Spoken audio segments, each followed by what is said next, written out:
नमस्कार दोस्तों, कैसे हैं आप सभी लोग। Fantasy talent hub YouTube channel में आप सभी लोगों का स्वागत है। दोस्तों, दिल्ली और मुंबई के बीच में जो आईपीएल का मैच नंबर 63 खेला जाएगा ना, इसमें आप लोग जैकपॉट मारोगे। और कैसे होगा ये मैं आपको आज की इस वीडियो में बताऊंगा। सिर्फ जो प्लेयर मैं आपको बताने वाला हूं ना, इन पर आप खास तौर से अपनी नजर बना के रखना, जीएल की टीम में शामिल करना, सारी चीजें क्लियर कर दूंगा और आप एक बेहतर टीम तैयार कर पाएंगे। तो चलिए दोस्तों, बात कर लेते हैं इस मैच के बारे में। और अगर अभी तक आप लोगों ने fantasy talent hub YouTube channel को सब्सक्राइब नहीं किया है तो चैनल को सब्सक्राइब कर लो, बेल आइकन पर प्रेस कर देना, जिससे कि आने वाली वीडियोस मिल जाए। और साथ ही इस वीडियो को शेयर कर देना, क्योंकि अगर आपका कोई भी फ्रेंड खेल रहा है किसी भी प्लेटफॉर्म पर, तो मैं गारंटी के साथ कहूंगा कि इस वीडियो के बाद में वो क्लीन स्वीप करने वाला है। तो चलिए बात कर लेते हैं इस मैच के बारे में। और हाँ दोस्तों, जो फाइनल टीम है और जो फाइनल अपडेट है वो मैं आपको टॉस के बाद टेलीग्राम पे दूंगा। और इस वाले मैच की आपको जीएल के कॉम्बिनेशन भी मिलने वाले हैं टेलीग्राम पे। तो अगर टेलीग्राम पे नहीं हो तो जल्दी से ज्वाइन कर लेना, लिंक डिस्क्रिप्शन और कॉमेंट सेक्शन में आपको मिल जाएगा। अब बात करेंगे सबसे पहले वेन्यू के बारे में। मैच होगा वानखेड़े स्टेडियम मुंबई में। और वानखेड़े का जो ग्राउंड है ना दोस्तों, यहां पर आपको यह देखने मिलेगा कि 200 का स्कोर भी होगा और उतने विकेट भी आपको जाते हुए नजर आएंगे। तो यहां आप दोनों तरह के कॉम्बिनेशन बना सकते हो, जिसमें बल्लेबाज बल्लेबाज, कैप्टन वाइस कैप्टन, या फिर बल्लेबाज के साथ में गेंदबाज को भी अपना कैप्टन वाइस कैप्टन ट्राई कर सकते हैं। इस मैदान के ऊपर टोटल 124 में से 68 बार सेकंड बैटिंग करने वाली टीम ने मैच को विन किया है। अभी पिछले कुछ दिनों से ड्यू का जो फैक्टर है वो मैच में आने लगा है, और ड्यू आने की वजह से अब जो भी टीम टॉस जीत रही है वो पहले गेंदबाजी का ही फैसला कर रही है। पिछले जो 6 मैचेस इस मैदान पर हो चुके हैं, जो कि इस सीजन के मैचेस हैं, उनके बारे में हम बात कर रहे हैं यहाँ पे। तो मुंबई ने 155 बनाया, गुजरात ने 147 बनाया था, जो आखिरी मैच खेला गया था। इस मैच में विल जैक्स का 53 का स्कोर आया था और ये ओपन कर रहे थे। ठीक है, यहां मुंबई ने 215 बनाया, जिसमें रियान रिकल्टन ओपन कर रहे थे। इन्होंने अपनी टीम के लिए 58 का स्कोर किया। नंबर 3 का प्लेयर और ओपनर, ये पिछले 2 मैचेस की स्थिति है। इसके पहले के और मैचेस देख लेते। अगर यही ट्रेंड चल रहा है तो फिर हमें ज्यादा दिमाग नहीं लगाना, हमें बस ये देखना है कि टॉप 3 में कौन अच्छा बल्लेबाज है। यहां पर आप देखो, रविंद्र जडेजा नंबर 4 का प्लेयर है, ट्रेंड बदला। यहां पे विराट कोहली स्कोर आया। कोलकाता की तरफ से रघुवंशी 4 नंबर पर थे और अभिषेक शर्मा ओपन कर रहे थे। तो कुल मिलाकर 4 मैचेस ऐसे निकले हैं जहां पर ओपनर या फिर 3 नंबर के प्लेयर ने स्कोर कर दिया। आपको इतना ही बस काफी है ये जानने के लिए कि टॉप ऑर्डर आपके लिए ज्यादा जरूरी है। अब इसके बाद अगर आप सेकंड इनिंग की बात करें, क्या हुआ है सेकंड इनिंग में। रियान रिकल्टन ओपन कर रहे थे, विल जैक्स नंबर 3 पर बैटिंग कर रहे थे, दोनों मुंबई के प्लेयर हैं। रोहित शर्मा ओपन कर रहे थे, ये भी मुंबई के थे। तिलक वर्मा नंबर 5 पर आते हुए टीम को 56 का स्कोर करके दिया है। और इसके बाद जो मैचेस खेले गए थे उसमें आपको देखने मिलेगा शुभमन गिल ओपन और मिचेल मार्श ओपन कर रहे थे। सेकंड इनिंग में तो 6 में से 5 मैच ऐसे निकले हैं जब टॉप ऑर्डर ने या फिर कहूं कि टॉप 3 ने आपको ऐसा स्कोर करके दे दिया कि आपको रखना मजबूरी हो जाएगी, कैप्टन वाइस कैप्टन आप बना सकते थे। तो ये चीज अगर आप लोगों ने गौर कर ली है तो अब आगे बढ़ते हैं, बात कर लेते हैं पावर प्ले की। पावर प्ले में कितने विकेट है, यहाँ पे 2 विकेट। 2 विकेट जाने के बाद भी नंबर 3 के प्लेयर ने स्कोर किया। ये भी गौर करने वाली बात है कि ऐसा नहीं है कि टॉप ऑर्डर ने स्कोर किया तो फिर ऊपर के विकेट जाएंगे नहीं, गए हैं। यहां पर 1 विकेट पावर प्ले के अंदर गया। फिर इसके पहले के जो मैचेस थे ना, अगर आप उसमें जाकर देखेंगे, यहां पर सिर्फ 1 विकेट था, उसके बावजूद भी 4 नंबर के प्लेयर ने स्कोर किया, क्योंकि चेन्नई की टीम ना टॉप ऑर्डर उतना अच्छा कर भी नहीं रहा था। यहां पे कोई विकेट पावर प्ले में नहीं गया। यहां पे 4 विकेट चले गए थे पावर प्ले में और यहां पर 1 विकेट पावर प्ले के अंदर गया था। मतलब कम से कम 1 विकेट तो जाना ही जाना है। अब चाहे वो रिकल्टर या शर्मा जी में से किसी एक का चला जाए, दूसरी तरफ आपको कौन मिलेगा, राहुल या डुप्लेसिस में से किसी एक का चला जाए, तो कुल मिलाकर 1 विकेट आप पावर प्ले में पहली इनिंग के अंदर देख लेंगे। अब सेकंड इनिंग की अगर हम चर्चा कर लें तो यहां पर आप क्या देखोगे, 1 विकेट पावर प्ले में, 2 विकेट पावर प्ले में, यहां 0 आया था, यहां पर 1 विकेट आया। और इसके बाद के जो मैचेस हुए ना उसमें 1 विकेट, जबकि हम जानते हैं कि गुजरात के ऊपर के जो प्लेयर हैं वो विकेट देना ही नहीं चाहते। और यहां पर 1 विकेट पावर प्ले में। तो ओवरऑल अगर हम देख रहे हैं तो स्थिति यही बन रही है कि दोनों इनिंग्स में कम से कम 1 विकेट पावर प्ले में आ ही जाएगा दोनों इनिंग्स के अंदर। अब विकेट निकाले किसने हैं? फास्ट बॉलर्स ने निकाले हैं या स्पिनर ने निकाले हैं, जरा ये देख लेते हैं। तो भैया यहां पर 11 विकेट फास्ट बॉलर के हैं, स्पिनर्स को मिले हैं 3 विकेट और वो 3 विकेट मिले थे पहली इनिंग के अंदर। विकेट निकालने वाला गेंदबाज यहां पे साई किशोर था जो कि टीम का हाईएस्ट विकेट टेकर है और ऑर्थोडॉक्स गेंदबाज था, लेफ्ट आर्म ऑर्थोडॉक्स। यहां पे Trent Boult power play death over, Ashwini Kumar middle overs के गेंदबाज, तीनों ने 2-2 विकेट निकाले थे, ठीक है, और तीनों के 2-2 विकेट आए थे जिसमें एक लेफ्ट आर्म है, 2 लेफ्ट आर्म है और एक राइट आर्म फास्ट बॉलर है। फिर इस वाले मैच के अंदर मयंक यादव को 2 विकेट मिले, इन्होंने पावर प्ले में भी गेंदबाजी की थी। आवेश खान को मिले, ये पावर प्ले डेथ ओवर दोनों में नजर आते हैं, एक राइट आर्म फास्ट है, एक राइट आर्म मीडियम है। और Bumrah right arm fast bowler थे, 4 विकेट निकाले थे, ये भी आपको पावर प्ले और डेथ ओवर में गेंदबाजी करते हुए नजर आते हैं। इसमें 13 विकेट फास्ट बॉलर्स को मिले थे और 4 विकेट मात्र स्पिनर के खाते में आए थे। इसके पहले के जो मैचेस हैं उसमें यह हुआ था कि भैया यहां पर फास्ट बॉलर को टोटल 4 विकेट मिले, स्पिनर्स को टोटल 2 विकेट्स मिले थे, जिसमें से बुमराह फिर से आए जो कि पावर प्ले और डेथ ओवर में गेंदबाजी करते हैं, राइट आर्म फास्ट बॉलर है। यहां पे 9 विकेट फास्ट बॉलर को, स्पिनर को जो विकेट मिले हैं वो पहली इनिंग में, ज्यादातर मैचेस ऐसे हैं जहां अगर स्पिनर ने विकेट निकाला है तो पहली इनिंग के अंदर ज्यादा अच्छा निकाला है। विल जैक ऑफ स्पिनर थे, 2 विकेट निकाले थे। पैट कमिंस फास्ट बॉलर थे, right arm fast bowler, power play में गेंदबाजी करते हुए 3 विकेट इनके खाते में आए थे। तो ज्यादातर हमने ये देखा है कि जो विकेट निकालने वाला गेंदबाज है ना वो राइट आर्म फास्ट बॉलर है और या फिर लेफ्ट आर्म मीडियम है, या तो राइट आर्म फास्ट बॉलर या लेफ्ट आर्म मीडियम, ये 2 तरह के गेंदबाज देखने मिले हैं। यहां पे आप देखेंगे 9 विकेट आए थे फास्ट बॉलर्स के खाते में, स्पिनर को 5 विकेट मिल गए थे यहां पे, जिसमें कुरनाल पंड्या के विकेट है। यहां मैं आपको बता दूं कि आखिरी ओवर में मिले थे कुरनाल पंड्या को 3 विकेट, तो इसको काउंट नहीं भी करोगे तो चल जाएगा। ये इनका 20वां ओवर था जिसमें 3 विकेट आ गए थे, जहां बल्लेबाज सिर्फ बल्ला चलाने को देख रहे थे। और ऐसा बार बार नहीं होता है कि जहां किसी ऑर्थोडॉक्स गेंदबाज को डेथ ओवर में गेंदबाजी दे जाए, ठीक है। यहां पे ट्रेंट बोल्ट फिर से left arm medium, Hardik Pandya को 2 विकेट आ गए थे फाइनली और यहां पे लेफ्ट आर्म को फिर से विकेट आया। अश्विनी कुमार फिर से लेफ्ट आर्म बॉलर, 4 विकेट निकाले। फास्ट बॉलर्स को 10 विकेट आए थे, स्पिनर को 2 आए, वो भी पहली इनिंग के अंदर। और Russell right arm fast bowler 2 wicket आए। तो दोस्तों यहां पर ना हमें ये सारी चीजें क्लियर हो गई कि कौन सा बल्लेबाज रखना है, कौन से गेंदबाज बेहतर है, left arm medium, right arm fast bowler. बल्लेबाजी में टॉप ऑर्डर ने बहुत अच्छा किया है, उन पर आप खास तौर से नजर रख सकते हैं। बाकी मिडिल ऑर्डर के कौन कौन से प्लेयर अच्छे रहे वो हम आगे डिस्कस कर लेंगे। यहां तक अगर समझ में आ गया तो वीडियो को लाइक और कमेंट कर देना, साथ ही वीडियो को शेयर जरूर कर दीजिएगा, तभी तो दोस्तों आप लोगों का सपोर्ट जो है वो नजर आएगा, ठीक है। क्योंकि मेरी तरफ से 100% मैं आपको देने वाला हूं। अब दोनों टीम्स के हेड टू हेड की बात कर लेते हैं। लास्ट टाइम जब ये टीमें आमने सामने हुई तो रिकल्टन ने बनाया था 41, तिलक वर्मा का 59, नमन धीर का 38, करण शर्मा के 3 विकेट और मिचेल सेंटनर के 2 विकेट। ये है कौन? लेग स्पिनर, ये है ऑर्थोडॉक्स गेंदबाज। यहां पे आ जाओ, करुण नायर 89, अभिषेक शर्मा 33, विप्रज निगम 2 विकेट लेग स्पिनर और कुलदीप यादव चाइना मैन गेंदबाज 2 विकेट है। इसके पहले मतलब पिछले साल की बात करेंगे तो ट्रिस्टन स्टब्स 48 थे, ये इस टीम में नहीं है। मुकेश कुमार को 3 विकेट मिले थे, तिलक वर्मा ने यहां पर भी 63 किया था और हार्दिक पांड्या ने 46 का स्कोर किया है। अब सबसे पहले अगर आप लोग जीएल खेलना चाहते हो तो एक ऐसा प्लेटफॉर्म जहां पर जीएल खेलने में आपको फायदे डबल ट्रिपल होने वाले हैं। एक तो आपको मेगा जीएल खेलने में आपको इन्वेस्टमेंट लीडर बोर्ड में भी आप टॉप कर सकते हो, आप जीएल के लीडर बोर्ड में भी टॉप कर सकते हो, और जो नॉर्मली जीएल के प्राइजेस है वो तो अलग है।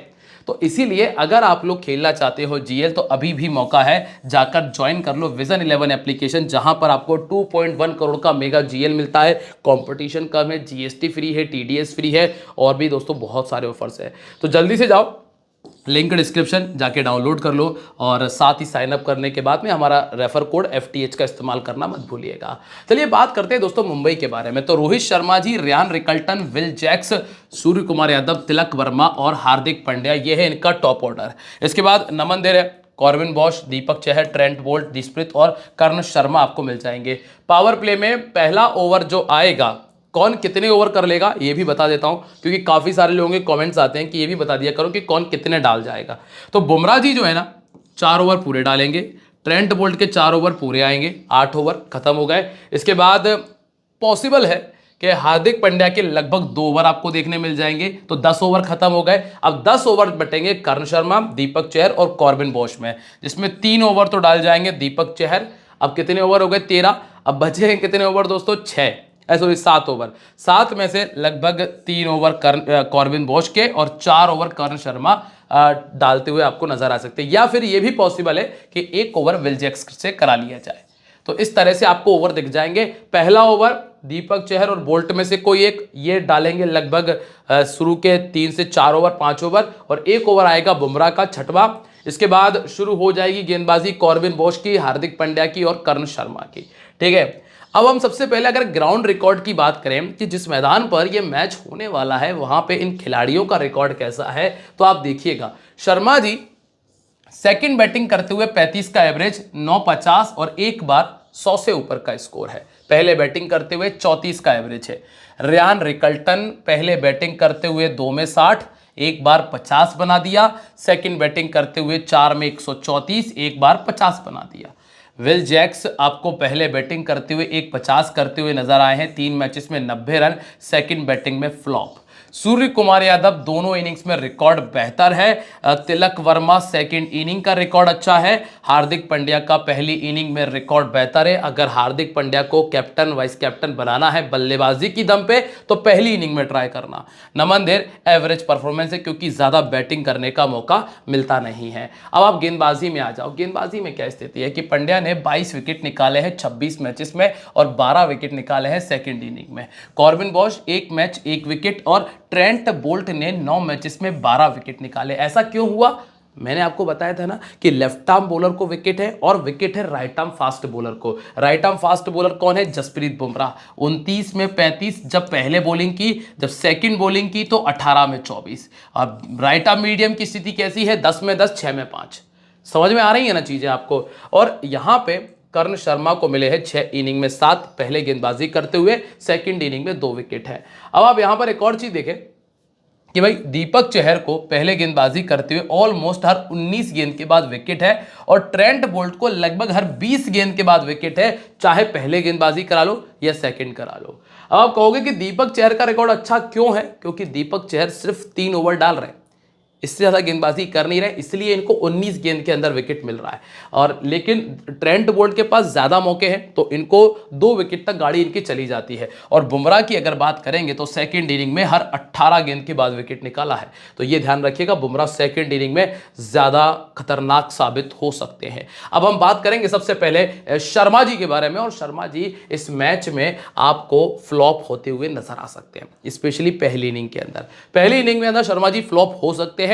सेकेंड इनिंग में गाड़ी 25-30 तक जा सकती है। पहली इनिंग में फ्लॉप होने के चांसेस हाई है। पहले बैटिंग करते हुए एक बार 50 है, 350 और 100 यहां किया है। क्यों है फ्लॉप होने के चांसेस? अब आप कहोगे दोस्तों मैं वो तुक्के नहीं लगा रहा हूं। कई लोग आपने देखे होंगे जो एक्सपर्ट है, क्रिकेट एक्सपर्ट बन के बैठते हैं और कहते हैं ये चलेगा आज, ऐसे बोलता है। कैसे बताते हैं मैं आपको बताता हूं कि शर्मा जी, सूर्य कुमार यादव, रिकल्टन, इनमें से आपको 2 या 1 खिलाड़ी चलता हुआ नजर आएगा। अरे भाई 3 खेलेंगे कोई तो चलेगा, ऐसा तो कभी भी नहीं होगा कि तीनों एक साथ फ्लॉप हो जाएंगे। बहुत रेयर आपको देखने मिलेगा, और इतने बड़े खिलाड़ियों में तो मुश्किल चांसेस हैं। तो भाई ऐसा नहीं बता रहा हूँ, फ्लॉप होने का कारण भी आपको बताऊंगा, तुक्का नहीं लगाता हूँ कि इनमें से 2 चलेंगे। 4 में 4 खिलाड़ियों के नाम बताएंगे, फिर कहेंगे इनमें से 2 चलेंगे। भाई इनमें से 2 कौन चलेंगे, उनके नाम बताओ दादा, तब तो काम बने। तो स्थिति यहाँ ऐसी है कि देखो, सामने वाली टीम के 2 बॉलर जो पावर प्ले में आते हैं वो है लेफ्ट आर्म, एक है मुस्तफिजुर रहमान और दूसरा है टी नटराजन। अगर उन्होंने थोड़ी सी भी अच्छी गेंदबाजी कर ली तो पावर प्ले में पहली इनिंग में चांसेस बन सकते हैं। अब आप देखेंगे अक्षर पटेल ने भी इनको 3 बार आउट किया है, तो ये भी पावर प्ले में आते हैं, 2 चांस बन चुके हैं। इस सीजन में ऑलरेडी 3 बार लेफ्ट आर्म मीडियम ने आउट कर दिया, और अगर थोड़ा बहुत अच्छा कर जाए तो विपरज निगम से भी चांसेस हैं। इसीलिए पहली इनिंग के अंदर मौका बन सकता है। आप कहोगे सेकंड इनिंग में क्यों नहीं? सेकंड इनिंग में भी तो यही बॉलर होंगे। सेकंड इनिंग में 2 चीजें, एक तो ड्यू, दूसरी चीज एक टारगेट। अगर मान लीजिए कि दिल्ली 150 170 के आसपास रुक जाए, 180 के आसपास रुक जाए, तो फिर एक टारगेट होता है जहां पर आपको आते ही बल्ला चलाने की जरूरत नहीं है। तो वो स्थिति बन जाती है सेकंड इनिंग में। इसीलिए सेकंड इनिंग में गाड़ी 25-30 तक जा सकती है, पहली इनिंग में फ्लॉप होने के चांसेस ज्यादा है, क्योंकि वहां आपको बल्ला नहीं रोक पाना है, नहीं रोक सकते आप। इसके बाद है रिकल्टन। रिकल्टन दोनों इनिंग्स में आपको ड्रीम टीम में नजर आ जाएंगे, तो रिकल्टन ऑलमोस्ट आपके लिए बेहतर ऑप्शन है। इनको ऐसी कोई खास दिक्कत नहीं है। लेफ्ट आर्म मीडियम ने भी 2 ही बार आउट किया, राइट आर्म मीडियम ने 4 बार आउट कर दिया है, और वैसी कोई खास समस्या नहीं है, तो दोनों इनिंग में चलते हुए नजर आ जाएंगे। 45 का बैटिंग एवरेज है, और दिल्ली के सामने पहले भी 40 रन बनाए हैं। विल जैक्स आपको फ्लॉप होते हुए नजर आ सकते हैं। अब विल जैक के फ्लॉप होने का कारण भी समझ लीजिए, क्योंकि जब ये बैटिंग कर रहे आएंगे ना, तब विपरज निगम गेंदबाजी करेंगे या फिर कुलदीप यादव आएंगे। अब कुलदीप यादव जो कि चाइनामैन बॉलर हैं, 36 गेंदों में 3 बार इनको चाइनामैन गेंदबाज आउट कर चुका है, और एवरेज है 18 का। लेफ्ट आर्म के सामने ठीक है, लेकिन लेफ्ट आर्म इस टाइम नहीं मिलेगा, और दूसरी समस्या मिलेगी एक लेग स्पिनर, जो कि इनको 2 बार आउट कर चुका है। तो यहां ये पॉसिबल है कि आपको विपरज निगम या फिर कुलदीप यादव में से कोई एक इनका विकेट निकाल कर दे जाएगा। हाल फिलहाल में अगर आप देखोगे, सेकंड बैटिंग करते हुए 450 है, पहले बैटिंग करते हुए 250, और 2 बार 100 से ऊपर का स्कोर है। तो पहले बैटिंग करते हुए चांसेस ज्यादा है, क्योंकि वहां स्पिनर को विकेट मिले भी हैं। सेकंड इनिंग में चांसेस हैं कि हाँ 20 से 30 तक का स्कोर जा सकता है। इसके बाद सूर्य कुमार यादव दोनों इनिंग्स में आपको परफॉर्मेंस करते हुए नजर आ जाएंगे। बस एक दिक्कत थोड़ी चाइनामैन से रहेगी, इस सीजन में ऑलरेडी 2 बार चाइनामैन आउट कर चुका है। इसके बावजूद भी जो सूर्य कुमार यादव है वो मेरे कैप्टन वाइस कैप्टनसी के बहुत अच्छी चॉइस है। पहले बैटिंग कर रहे हैं तो बिल्कुल कंफर्म कैप्टन है, सेकंड बैटिंग में वाइस कैप्टन बना सकता हूं, और राइट आर्म मीडियम ने 3 बार आउट किया है, लेकिन इस मैच में सूर्य कुमार यादव आपको स्कोर करते हुए नजर आएंगे। 47 का बैटिंग एवरेज है, दिल्ली के सामने 26 का है, ऑरेंज कैप की दौड़ में भी है, तो ज्यादा आपको रिसेंट स्कोर देखने की जरूरत नहीं है। अब इस मैच का पंटर प्लेयर कौन होगा, वो है तिलक वर्मा। तिलक वर्मा इस मैच के आपके लिए पंटर पे के, जिन पर आपको डिफरेंशियल प्लेयर वाली नजर रखनी है। कौन सी वाली नजर रखनी है? डिफरेंशियल रिस्की पिक वाली नजर आपको तिलक वर्मा पर बनानी है इस मैच के अंदर स्पेशली। तो तिलक वर्मा को जीएल वाली टीम में रखना, चाहो तो एक टीम में वाइस कैप्टन बना लेना, 2 में बना लेना, अलग अलग कैप्टन के साथ में ट्राई करना। तिलक वर्मा आपको इस मैच में स्कोर करते हुए नजर आ जाएंगे। एवरेज है 44 का, 550 कर चुके हैं। और फिर आते हैं हार्दिक पांड्या पे। हार्दिक पांड्या का काम वही है कि आपको आना है 15 ओवर के बाद में 25-30 का स्कोर तेजी से देना है, और जिससे आप ड्रीम टीम में भी आ जाते हो। 2 ओवर की गेंदबाजी है, विकेट भी मिल जाता है, तो लगभग जो ड्रीम टीम वाला काम है ना, ऑलमोस्ट वो हो जाता है। अगर आप ये कहो कि सिर्फ बल्लेबाजी से चल जाएंगे या फिर कहो कि सिर्फ गेंदबाजी से चल जाएंगे, तो वो चांसेस नहीं है। आप 2 ओवर में कोई ऐसा बहुत बड़ा मौका भी नहीं मिलता है, इसीलिए ड्रीम टीम वाला काम हो सकता है। इसलिए हार्दिक पांड्या टीम में रहेंगे। कैप्टन वाइस कैप्टन अगर बनाना है तो कोशिश ये करना कि जब पहले बैटिंग कर रहे हो तब कैप्टन बना लो, सेकंड बैटिंग में कैप्टन मत बनाना, क्योंकि फिर बैटिंग नहीं आ पाएगी। ठीक है। मुस्तफिजुर रहमान 2 बार आउट कर चुके हैं, डेथ ओवर में इनका आमना सामना होगा। एवरेज की अगर हम बात करें तो पिछले कुछ सालों में 50 नहीं आ पाया बल्ले से, और 23 इनिंग में 24 विकेट खाते में, लगभग हर मैच में विकेट जरूर निकाला है। इसके बाद है नमन धीर। नमन धीर को थोड़ी बहुत बैटिंग करने का मौका इस मैच में मिल सकता है, हालांकि फिर भी स्मॉल लीग में तो नहीं रख पाओगे, जीएल में भी अगर टीम प्रमोट कर दे तो अलग बात है, बाकी चांसेस कम है। रहमान और नटराजन इनको थोड़ा परेशान करेंगे। इसके बाद है दोस्तों कॉर्बिन बॉश। 19 इनिंग में 21 विकेट हैं कॉर्बिन बॉश के खाते में। ठीक है, गेंदबाज अच्छा है, और अब गेंदबाजी मिलेगी कितनी ये थोड़ा सा सवाल है, क्योंकि पॉसिबल ये भी है कि 3 ओवर तक ही कर पाए। अगर अच्छी कर देंगे तो हो सकता है कि 4 तक गाड़ी चले जाए। तो हमारा मेन जो फोकस होगा वो उन गेंदबाजों पे रहेगा जो 4 ओवर कम से कम पूरा डालते हैं, जिसमें ट्रेंट बोल्ट और बुमराह का नाम आपको देखने मिलता है। तो अगर 1 विकेट तक के चांसेस हैं तो वो कॉर्बिन बॉश से आपको मिल जाएगा। दीपक चहर पॉसिबल है कि 1 विकेट तक गाड़ी चली जाए, हालांकि दोनों ओपनर्स बहुत अच्छे हैं, तो 0 से 1 ही कहूंगा।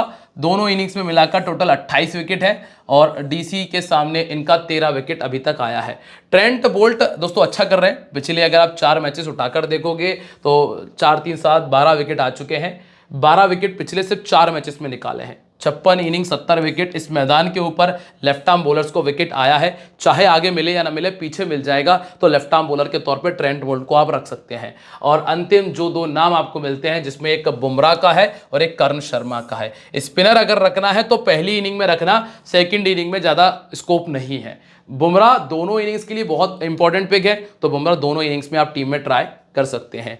ठीक है, तो बुमराह ऑलमोस्ट 2 विकेट, और ऑलमोस्ट 1 से 2 विकेट बोल्ट को मिल जाएगा।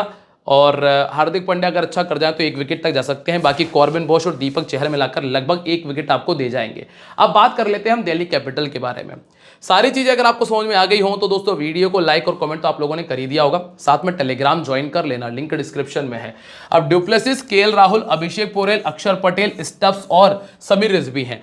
एक पॉसिबल चेंज है अगर टीम करना चाहे तो, वैसे चांसेस कम है क्योंकि अब यहाँ सिनारियो कुछ ऐसा चल रहा है कि टीम को क्वालिफाई करना है। अगर क्वालिफाई करना है तो दोनों मैचेस जीतने पड़ेंगे, तो टीम यहाँ एक्सपेरिमेंट नहीं कर पाएगी। लेकिन अगर करना चाहे तो एक बहुत कमाल का प्लेयर है सदीकुल्ला अटल, वो है अफगानिस्तान का प्लेयर, ठीक है, अटल, और वो डुप्लेसिस को रिप्लेस करा जा सकता है अगर टीम चाहे तो, बाकी ऐसी कोई जरूरत नहीं है। अब यहां किसको कितनी गेंदबाजी मिलेगी तो जरा देख लेते हैं। मुस्तफिजुर रहमान ऑलमोस्ट 3 से 4 ओवर की गेंदबाजी कर देंगे, वही स्थिति नटराजन की है 3 से 4 ओवर की। कुछ ओवर डेथ में भी आएंगे, दीपक चमीरा कह रहा हूँ, दुष्मंता चमीरा भी लगभग 3 से 4 ओवर दे सकते हैं क्योंकि इस टीम के पास में गेंदबाजी के ऑप्शन ज्यादा है। तो यहाँ पे एक कुलदीप यादव है जो 4 ओवर पूरे डाल सकते हैं, विपरज निगम 4 ओवर पूरे डाल सकते हैं, तो 4 और 4 8 ओवर, बाकी इनको 3 से 4 3 से 4 3 से 4, और अक्षर पटेल एक ऑप्शन यहाँ पर है जो भी ऑलमोस्ट 3 से 4 ओवर की गेंदबाजी आपको दे जाएंगे। लगभग 6 बॉलिंग ऑप्शन होने की वजह से, और सारे बॉलर ऐसे हैं जो रेगुलर बॉलर है, पार्ट टाइमर कोई भी नहीं है, इसीलिए जो अच्छा करेगा उसके ओवर कंप्लीट होंगे। पहला ओवर आएगा मुस्तफिजुर रहमान का, दूसरा आपको नटराजन करते हुए नजर आ सकते हैं या फिर अक्षर पटेल, ठीक है। दुष्मंता चमीरा अगर स्टार्टिंग से शामिल रहे तो वो पावर प्ले में आ सकते हैं। इसके बाद अगर हम बात करें वेन्यू रिकॉर्ड की, तो डुप्लेसिस ने इस मैदान पर जब पहले बैटिंग की है तो 5 बार 50 से ऊपर का स्कोर है। हमने एक देखा है एक चीज कि ज्यादातर मैचेस में इस मैदान पर ओपनर बहुत अच्छा करके गए हैं, और यही रीजन है कि आप ये देख रहे हो कि जो 2 ओपनर हैं डुप्लेसिस और राहुल, इन दोनों का रिकॉर्ड इस मैदान पे बहुत अच्छा है। जब इन्होंने पहले बैटिंग की है तो 450 2 शतक ये लगा चुके हैं। करुण नायर 3 मैचेस 68 रन, अक्षर पटेल 3 में 42, 6 में 95 और ट्रस्टिन स्टब्स 3 में 73 का स्कोर कर चुके हैं। अब आप सीधे आ जाओ गेंदबाजी पे, तो मुस्तफिजुर रहमान ने पहले बॉलिंग करते हुए 9 विकेट, सेकंड करते हुए 6 विकेट से। कुलदीप यादव को पहले 5 में 5, सेकंड 2 में 2, दुष्मंता चमीरा 3 में 3 है, अक्षर पटेल 6 में 4, 6 में 5 और टी नटराजन 3 में 0 विकेट है। नटराजन का खाता नहीं खुल पा रहा इस मैदान पे। अब आप आए डुप्लेसिस की तरफ, क्या है स्थिति डुप्लेसिस की दोस्तों। ट्रेंट बोल्ट 5 बार आउट कर चुके हैं, हालांकि 150 गेंदें ली हैं, ज़्यादा हो जाती हैं 150 गेंदें, वो तो ठीक है। यहाँ थोड़ी सी एक बात है कि डुप्लेसिस का फॉर्म उतना बेहतर नहीं चल रहा है, पर इस ग्राउंड का रिकॉर्ड अच्छा है तो डुप्लेसिस को रखा जा सकता है, कोई दिक्कत वाली बात नहीं है। पहले बैटिंग करते हुए 650, सेकंड बैटिंग करते हुए 12 बार 50 से ऊपर का स्कोर है। फिर आपको मिलते हैं लोकेश राहुल, जिसका इस मैदान का रिकॉर्ड अच्छा, मुंबई के सामने रिकॉर्ड अच्छा है। ट्रेंट बोल्ट ने 10 ओवर में 2 बार आउट किया, कोई बड़ी दिक्कत नहीं है। बुमराह ने 118 गेंदों में 2 बार आउट किया, ये भी कोई समस्या नहीं है, इसलिए यहाँ कोई प्रॉब्लम नहीं है। दोनों ओपनर ऐसे हैं जो टीम में रह सकते हैं। फिर आप आओगे नंबर 3 पे। नंबर 3 पर आपको मिलता है पोरेल। पोरेल की क्या कंडीशन है कि ऑर्थोडॉक्स गेंदबाजी के सामने 3 बार आउट हुए हैं, और राइट आर्म ऑफ स्पिन गेंदबाजी के सामने भी ये 3 बार आउट हुए हैं। तो अभी की स्थिति क्या कहती है, सामने वाली टीम के पास में ना ही तो रेगुलर ऑफ स्पिनर है और ना ही कोई ऑर्थोडॉक्स है, तो इनके पास मौका फुल है कि ये अच्छा कर जाए। लेकिन एक बात आप थोड़ा सा यहाँ पे गौर करिएगा कि जिस नंबर पर ये बैटिंग करने आएंगे ना, वहाँ पे 1 ओवर बुमराह का आएगा। अगर गलती से पहला विकेट जल्दी चला जाता है तो संभवतः आपको ये देखने मिल जाएगा कि इनको बुमराह परेशान कर दें, क्योंकि बुमराह क्वालिटी बॉलर है, आप सभी जानते हैं। पहले बैटिंग करते हुए 250 है, ठीक है, और 4 इनिंग में 111 रन ये बना चुके हैं। अभी की स्थिति में 3 में से जैसा कि दूसरे करते हैं कि एक कम से कम फ्लॉप हो गई होगा, लेकिन मैं दोनों ओपनर को रख रहा हूं और पोरेल को भी छोड़ने का विचार बना रहा हूं, ठीक है। अक्षर पटेल 23 का बैटिंग एवरेज है, 28 है। अब गेंदबाजी बल्लेबाजी दोनों कर रहे हैं, लगभग 1 विकेट आपको दे सकते हैं, लगभग 1 विकेट, ज्यादा विकेट नहीं कर रहा हूं, सिर्फ 1 विकेट और 25-30 रन, तो ड्रीम टीम में आ जाएंगे। कैप्टन वाइस कैप्टनसी की दौड़ से बाहर है, और बोल्ट ने 2 बार इनको पहले भी आउट किया है। इसके बाद स्टब्स आपको मिलते हैं, ट्रस्टिन स्टब्स। टीम अगर पहले बैटिंग कर रही हो, सेकंड कर रही हो, स्टब्स आपकी टीम में आ जाएंगे। कारण पता है क्या, सीधा सा लॉजिक है, अगर मुंबई पहले बैटिंग करती है तो लगभग 200 टच कर लेगी आराम से, और अगर सेकंड बैटिंग कर रही है तो पहले बैटिंग में इनके चांसेस है कि इनकी बैटिंग आ ही जानी है। तो दोनों इनिंग्स में स्टब्स आपके लिए ज़रूरी है, स्टब्स को रख लेना, कोई दिक्कत वाली बात नहीं है, ड्रीम टीम में आ जाएंगे।